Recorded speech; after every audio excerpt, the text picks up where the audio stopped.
আসসালামু আলাইকুম। তো আমাদের কাছে এখন থেকে আপনারা রোস্টেড তিসির গুঁড়াও পেয়ে যাবেন। তো এটা নিয়ে আপনারা ডিরেক্টলি খেতে পারবেন বা আপনারা এটা ওটস, টক দই, তারপর সালাদের সাথেও মিক্স করে খেতে পারবেন। প্রতিদিন ১ থেকে ২ চামচ খেলেও কিন্তু ওয়েট কমাতে অনেক বেশি হেল্প করে।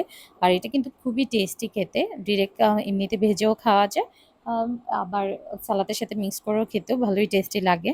তো এটার মধ্যে প্রচুর পরিমাণে আছে ফাইবার, তারপর ওমেগা 3 ফ্যাটি অ্যাসিড, এছাড়াও উদ্ভিজ্জ প্রোটিন, যেটা আপনার খারাপ কোলেস্টেরল কমাতে হেল্প করে। তারপর উচ্চ ফাইবার থাকার কারণে অনেকক্ষণ পেট ভর্তি থাকে, ওয়েট লসও কিন্তু হেল্প করে। তো আপনারা চাইলে আমাদের থেকে এই তিসি গুঁড়াটা অর্ডার করতে পারেন, বা অর্ডার করতে চাইলে আমাদের পেজে ইনবক্সে বা হোয়াটসঅ্যাপে অর্ডার করতে পারেন। প্রতিদিন ১ থেকে ২ টেবিল চামচ গুঁড়া কিন্তু তিসি খাওয়া ভালো। তবে এটা খেলে প্রচুর পরিমাণে পানি খেতে হবে।